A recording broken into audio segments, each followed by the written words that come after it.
श्री गणेशाय नमः। ओम घृणहि आदित्याय नमः। प्रिय मित्रों, जय श्री कृष्णा। मैं हूं आचार्य डॉक्टर विष्णु कुमार मिश्रा।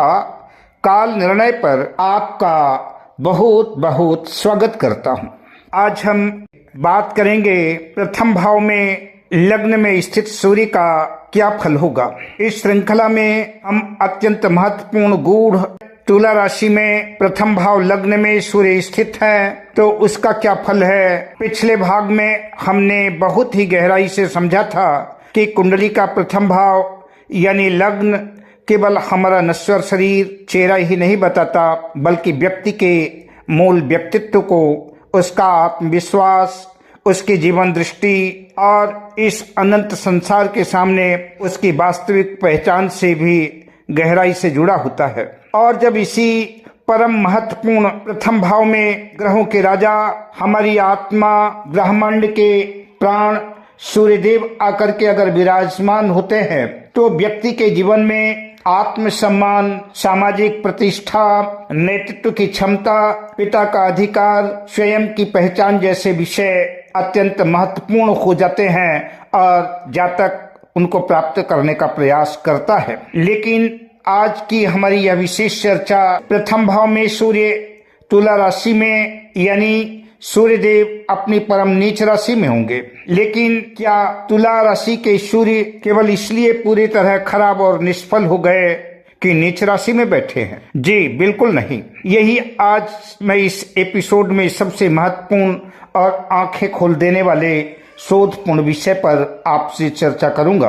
कुंडली में किसी भी ग्रह को केवल उच्च नीच, शत्रु, मित्र राशि को देख करके तुरंत कोई अंतिम निर्णय या कि एक लाइन में सतही भविष्यवाणी नहीं देनी चाहिए। ज्योतिष शास्त्र का नियम कहता है कि हमें देखना होता है हम जिस ग्रह की विवेचना कर रहे हैं वह ग्रह किस भाव में बैठा है। जिस भाव में वह ग्रह बैठा है उसका स्वामी कहाँ स्थित है, अपनी उच्च राशि पर है, नीच राशि पर है, मित्र राशि पर है, शत्रु राशि पर है और उस पर किन ग्रहों की दृष्टि है, वह किन ग्रह के साथ युति बना रहा है, शुभ ग्रहों के साथ है या कि पाप ग्रहों के साथ। जातक की दशा कैसी चल रही है, किन ग्रहों की दशा अंतर्दशा चल रही है और सबसे महत्वपूर्ण क्या उसकी निष्ठा भंग हो रही है या नहीं। आइए इन सभी रहस्यों को पूरी तरह ज्योतिषीय प्रामाणिकता के साथ क्रम से समझने के लिए हम आगे बढ़ते हैं। मैं विषय क्रम में आगे बढ़ूं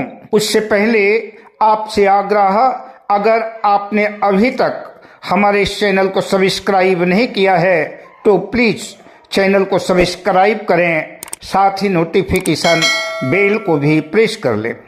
अगर आप अपनी या अपनों की जन्म कुंडली का विश्लेषण कराना चाहते हैं या किसी भी किस्म का ज्योतिषी परामर्श हमसे प्राप्त करना चाहते हैं या उत्तम क्वालिटी के रियल राशि रत्न आदि प्राप्त करना चाहते हैं तो आप स्क्रीन पर फ्लैश हो रहे नंबरों पर हमसे संपर्क कर सकते हैं।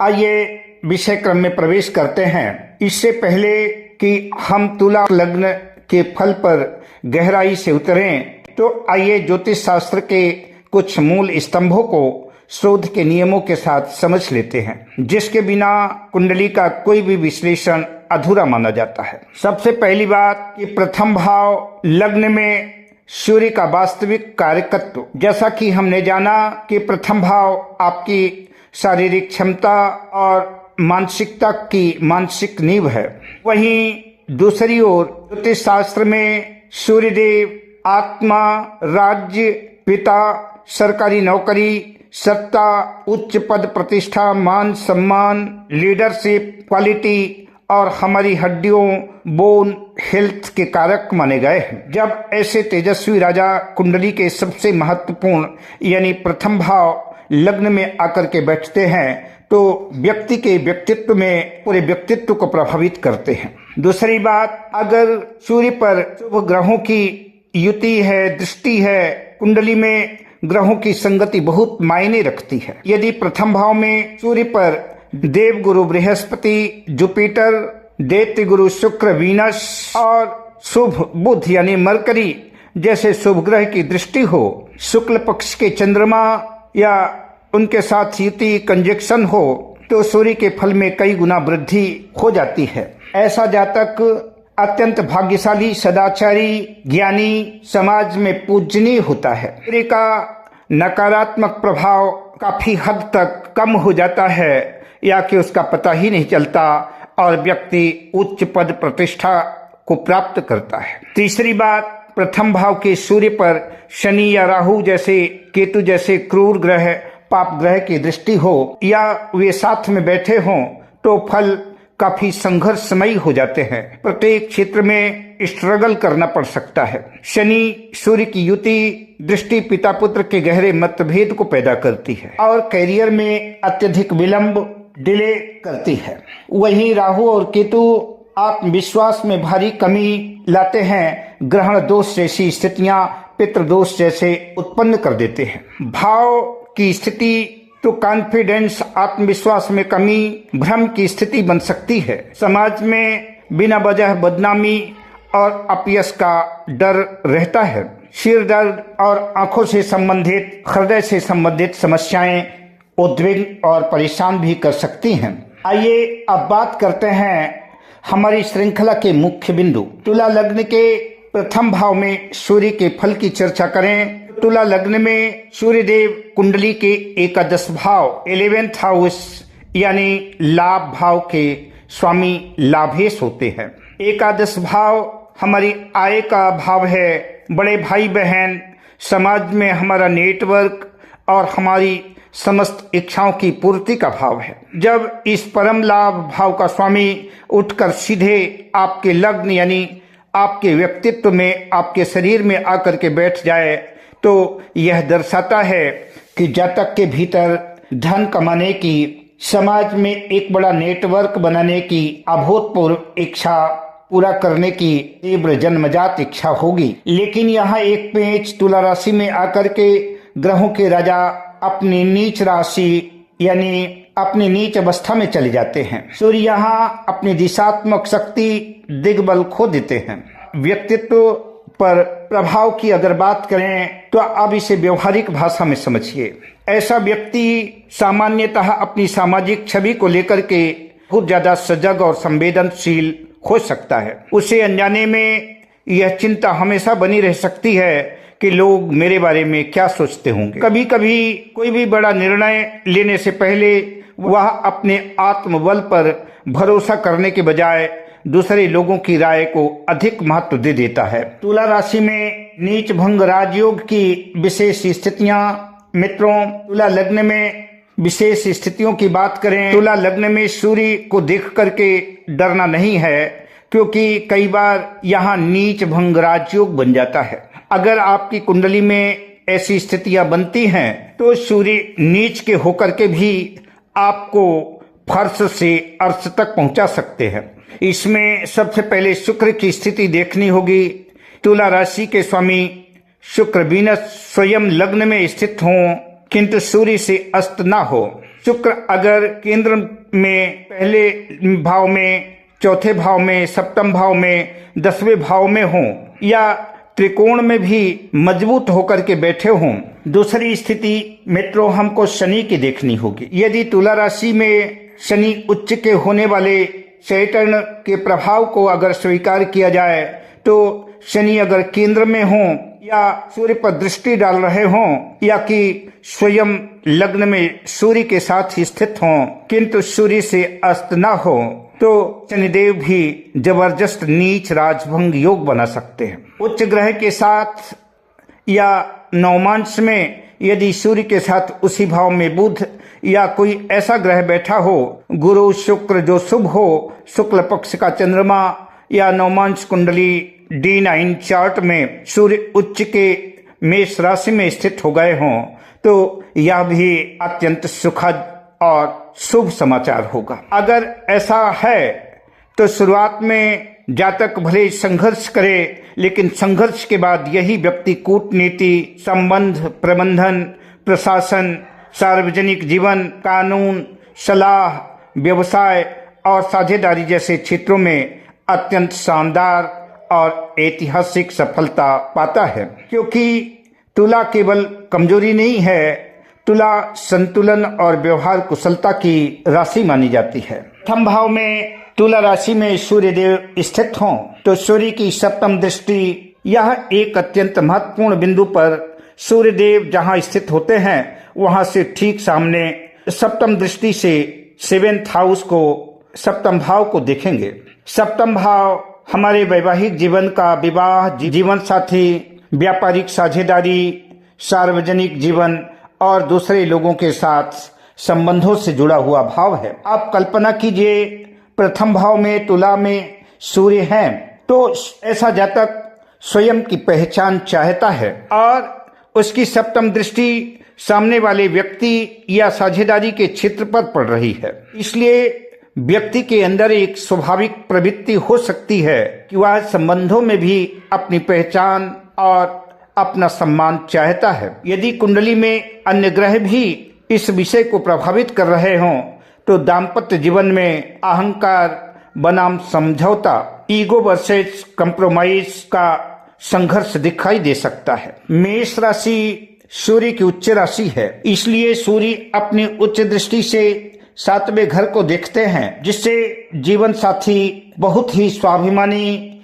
ऊर्जावान और तीखे स्वभाव का मिल सकता है। लेकिन केवल प्रथम भाव में सूर्य से विवाह टूटना, वैवाहिक जीवन खराब होना घोषित करना बिल्कुल उचित नहीं होगा। सप्तम भाव, सप्तमेश, शुक्र और गुरु की दशा, शुक्र और गुरु का विचार और संबंधित योग, इन सब का विचार करना आवश्यक है। पिता और सूर्य के संदर्भ में चर्चा करें तो सूर्य पिता का भी प्रमुख कारक है, इसलिए प्रथम भाव में तुला का सूर्य को देखते समय पिता के साथ संबंधों को भी देखा जा सकता है। कभी पिता के साथ विचारों का अंतर, पिता की अपेक्षाओं का दबाव या पिता के सम्मान और अधिकार से संबंधित अनुभव दिखाई दे सकते हैं। लेकिन फिर भी बड़ी सावधानी से सिर्फ तुला का सूर्य देखकर के पिता के संबंध में निश्चित भविष्यवाणी नहीं की जानी चाहिए, उसे बड़ी गहराई से उसका विश्लेषण करना चाहिए। पिता के लिए सूर्य के साथ नवम भाव, नवमेश तथा अन्य संबंधित कारकों को भी विचार करना आवश्यक होगा। सेहत और स्वास्थ्य, शरीर की बात करें तो प्रथम भाव शरीर यानी स्वास्थ्य का भी महत्वपूर्ण भाव है। सूर्य यहाँ होने के कारण सूर्य से संबंधित शारीरिक संकेतों को देखा जाता है, लेकिन तुला राशि का प्रभाव होने से संतुलन का विषय महत्वपूर्ण हो जाता है। यदि सूर्य अत्यंत निर्बल हो, प्रारंभिक अंशों में हो, संधि काल में हो तो अन्य पाप प्रभाव भी हों तो ऐसे व्यक्ति को आत्मविश्वास में, ऊर्जा में, आत्मबल या सामान्य स्वास्थ्य के विषय में उतार चढ़ाव का अनुभव होता है। लेकिन यह भी याद रखें, यह ज्योतिषी संकेत को चिकित्सीय निदान नहीं माना जा सकता। स्वास्थ्य संबंधी वास्तविक समस्या में चिकित्सीय सलाह भी सर्वोपरि मानी जाएगी। मित्रों, ज्योतिष की इस सूक्ष्मता को समझने के लिए आइए एक व्यवहारिक उदाहरण कुंडली देखते हैं। मान लीजिए दो व्यक्तियों की कुंडली में दोनों में प्रथम भाव में तुला राशि का सूर्य है। पहले व्यक्ति के सूर्य पर शुभ प्रभाव है, सूर्य का मजबूत नीच भंग बन रहा है, सूर्य के संबंध में अच्छे भावेशों से है और दशा भी सहयोग कर रही है, तो वही नीच का सूर्य व्यक्ति को संघर्ष के बाद प्रशासनिक क्षमता, नेतृत्व, सार्वजनिक प्रतिष्ठा और अद्भुत प्रभाव दे सकता है। दूसरे व्यक्ति की कुंडली वही तुला राशि के सूर्य है, लेकिन अत्यधिक पीड़ित है, नीच भंग का कोई मजबूत आधार नहीं है, सूर्य पाप प्रभाव में है और दशा भी प्रतिकूल चल रही है, तो यहाँ आत्मविश्वास और निर्णय लेने की क्षमता में, संबंधों में अहंकार या सम्मान से जुड़े संघर्ष अधिक दिखाई दे सकते हैं। अर्थात राशि एक ही है लेकिन फल पूरी तरह से दोनों में अलग हो गए, और यही कुंडली में पढ़ने की वास्तविक कला है। आज हम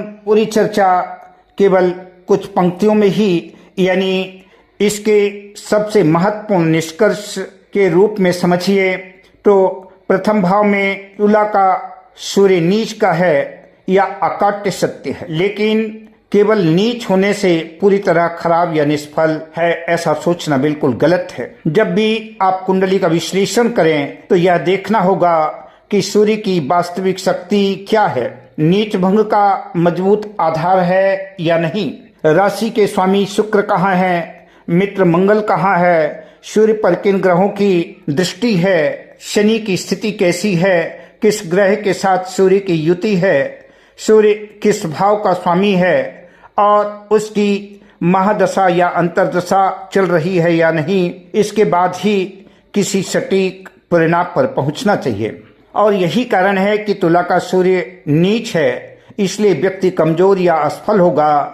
जैसी एक लाइन में सतही डराने वाली भविष्यवाणी से हमेशा बचना चाहिए। ज्योतिष के ग्रह का फल केवल उसकी राशि से नहीं बल्कि भाव, राशि, भावेश, दृष्टि, युति, बल और दशा, इन सब के आपसी समन्वय से बनता है। कुंडली को कभी भी एक अलग थलग सूत्र की तरह नहीं बल्कि एक संपूर्ण व्यवस्था, कंप्लीट सिस्टम की तरह पढ़ना चाहिए। अब बात करते हैं उपायों की। उपाय हमेशा ग्रह की स्थिति और व्यक्ति की परिस्थिति को देख करके करना चाहिए। यदि सूर्य कमजोर हो, कुंडली में सूर्य को मजबूत करना न्याय संगत उचित हो, तो हमारी सनातन संस्कृति परंपरा में सूर्य संबंधी कुछ बेहद सरल अचूक उपाय बताए गए हैं। पहला उपाय, प्रातः काल सूर्योदय के समय श्रद्धा पूर्वक सूर्य देव को तांबे के पात्र में लाल फूल, लाल चंदन डाल करके अर्घ देना चाहिए। अर्घ देते समय सूर्य देव का स्मरण करें और मन को पूरी तरह एकाग्र रखें। दूसरे उपाय की बात करें तो नियमित रूप से आदित्य हृदय स्तोत्र का पाठ किया जा सकता है। जो व्यक्ति को समय की कमी के कारण पूरा पाठ न कर सके तो नियमित रूप से सूर्य का मंत्र ओम घृणे सूर्याय नमः का सूर्यदेव को श्रद्धा पूर्वक मानसिक स्मरण करके एक माला का जाप करना चाहिए। तीसरे सबसे महत्वपूर्ण उपाय की करें तो अपने जीवन में सूर्य के सकारात्मकता के गुणों को व्यवहारिक रूप में विकसित करें, जैसे सत्य बोलना, जीवन में अनुशासन लाना, आत्मसम्मान बनाए रखना, अपनी जिम्मेदारियों को निभाना, अपने पिता और वरिष्ठ जनों का हृदय से सम्मान करना, उनका आशीर्वाद लेना। क्योंकि मित्रों, केवल बाहरी उपाय करने से अत्यधिक महत्वपूर्ण है कि अपने आचरण और अपने ग्रह के देवताओं का सम्मान करना ही सर्वोपरि है। और एक विशेष सबसे महत्वपूर्ण सावधानी, कुंडली में लग्न का सूर्य नीच देख करके बिना किसी योग्य ज्योतिषी के गहन कुंडली परीक्षण के माणिक्य रूबी रत्न धारण करने की सलाह कभी नहीं दी जानी चाहिए, न ही इसे पहनना चाहिए। रत्न ग्रह की ऊर्जा को कई गुना मजबूत कर देता है और हर कुंडली में कमजोर या नीच ग्रह को मजबूत करना उचित हो या बिल्कुल आवश्यक नहीं है। इसलिए रत्न धारण करने से पहले निर्णय पूरी कुंडली के सूक्ष्म अध्ययन के बाद ही होना चाहिए। तो दोस्तों, आज हमने बहुत ही शोधपूर्ण तरीके से समझा कि प्रथम में तुला का सूर्य क्यों नीच कहलाता है, नीचता का वास्तविक अर्थ क्या है, नीच भंग राजयोग को कैसे समझना चाहिए, सप्तम दृष्टि दाम्पत्य साझेदारी के सामान्य प्रभाव क्या हो सकते हैं। हमारी सीरीज के अगले एपिसोड में हम प्रथम भाव में सूर्य की आगे राशि को समझेंगे। इनको बदलने के साथ सूर्य के फल किस प्रकार मूलभूत परिवर्तन आता है, उस वीडियो को देखने के लिए हमारे इस चैनल को सब्सक्राइब करें, बेल आइकन को दबाना न भूलें। तब तक मुझे दीजिए आज्ञा। अपना और अपने परिवार का ध्यान रखें। अब मैं आपसे लेता हूँ विदा। जय सूर्य नारायण, जय श्री कृष्ण।